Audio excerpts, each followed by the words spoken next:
मित्रांनो, तुम्ही सोलापूर, पुणे किंवा मुंबईहून जगन्नाथपुरीचा प्लॅन करत असाल तर आधी हा व्हिडिओ सेव्ह करून घ्या। तसं भारतातून बऱ्याच स्टेशनहून पुरीला डायरेक्ट ट्रेन आहेत, पण मी सोलापूरहून गेलो होतो। सोलापूरहून रोज असणाऱ्या या ट्रेनचा नंबर मी डिस्क्रिप्शनमध्ये दिला आहे, ज्याचं स्लीपर तिकीट 580 रुपये होतं।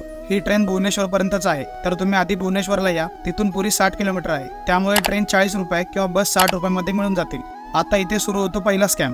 स्टेशनच्या बाहेर रिक्षावाले असतात, जे तुम्हाला म्हणतील की मंदिराच्या आजूबाजूला रूम्स नाही मिळणार आणि तुम्हाला त्यांच्या टक्केवारी असलेल्या हॉटेलला घेऊन जातील। आम्हाला आधी त्यांनी 5000 मग 3000 अशा रूम्स दाखवल्या आणि आम्ही बजेट कमी सांगितल्यावर 1200 रुपयेवाल्या हॉटेलला घेऊन गेले। तुमच्यासोबत या गोष्टी होऊ नयेत म्हणून मी तिथल्या धर्मशाळांचा नंबर डिस्क्रिप्शनमध्ये दिला आहे, जिथे तुम्हाला 600 रुपयांमध्ये 4 लोकांसाठी रूम मिळून जातील किंवा 200 ते 300 मध्ये डॉर्मेटरी मिळून जाईल। त्यांना एकदा कॉल करून बुक करून घ्या। पहिल्याच दिवशी आम्ही जगन्नाथांचं दर्शन घेणार होतो, पण दुसऱ्या दिवशी पुरीमध्ये इलेक्शन असल्याने तिथल्या लोकांनी आम्हाला सांगितले की तुम्ही आज बाकीच्या गोष्टी बघून घ्या आणि दुसऱ्या दिवशी जगन्नाथांचं दर्शन घ्या। म्हणून आम्ही आधी बाकीच्या गोष्टी बघायचं ठरवलं। पुढच्या एपिसोडपासून पुरीमधल्या महत्त्वाच्या गोष्टींची माहिती देईल, ज्यामध्ये कोणार्कचे सूर्य मंदिर आणि लिंगराज मंदिराबद्दल पण सांगेल। सो तोपर्यंत पेजला फॉलो करून ठेवा आणि तुमच्या मित्रांनाही हा व्हिडिओ पाठवा।